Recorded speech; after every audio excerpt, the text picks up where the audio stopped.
Okay, joined by Dave Reynolds, Dublin Minor Football manager. Dave, big congratulations, Leinster champions for 2022. To use the cliche, game of two halves today, I think. What did you make of that today? Yeah, absolutely. Thanks very much, Derek. It really was a game of two halves.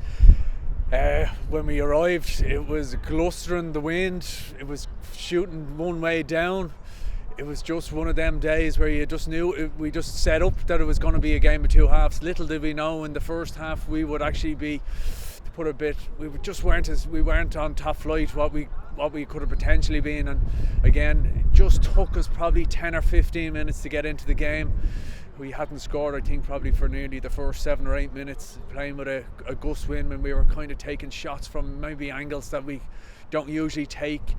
But again, once we settled down, we kind of got our first kind of 1 or 2 first points.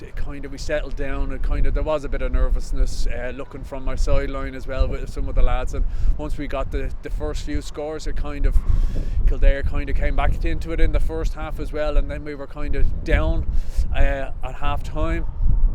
And then again, we just regrouped, kind of went back to basics, made 1 or 2 substitutions, and I thought, being honest with you, I thought we were by far the better side in the second half, and I do think the scoreline even flattered us a small, but we could have won by a bit more.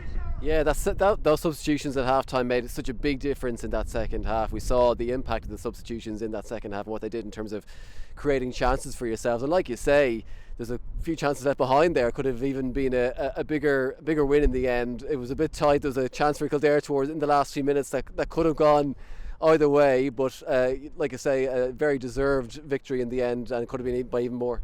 Yeah, and again, what was pleasing is that the substitutions that we brought in at half time really worked. Charlie and Clyde, who was one of our joint captains. So again, there was a bit of disappointment from himself, obviously not starting, but when he came in, he really showed his true colours along with Charlie. And again, just the subs, sometimes they work, sometimes they don't, but in this time they actually worked them and were victorious with the cup. It's the first Leinster Minor title since 2017 for Dublin, and you could see what it meant to the lads up there. They were obviously thrilled, as you'd expect. It's a big deal, this Leinster title for this team. Absolutely. Again, 2017, haven't won it in 5 years. These days, regardless of what your playing career, they don't come around too often. You need to enjoy them as well, and we'll take a bit of time out and we'll sit down and we'll actually enjoy the next few days. And I think that's very important, that they enjoyed it with their clubs and their family, and that's one thing that I'll be emphasising to the lads. Yeah, and finally there is celebrations. I'm sure you can still hear the lads inside, but I guess over the next few days you'll have to start focusing on the challenges ahead, which is the All-Ireland series. Yeah, absolutely. I think there's now a gap of 3.5 weeks, so all of the management team will sit down and we'll see what's the best course now for the next 3 weeks in terms of the training plan, and we'll take it from there.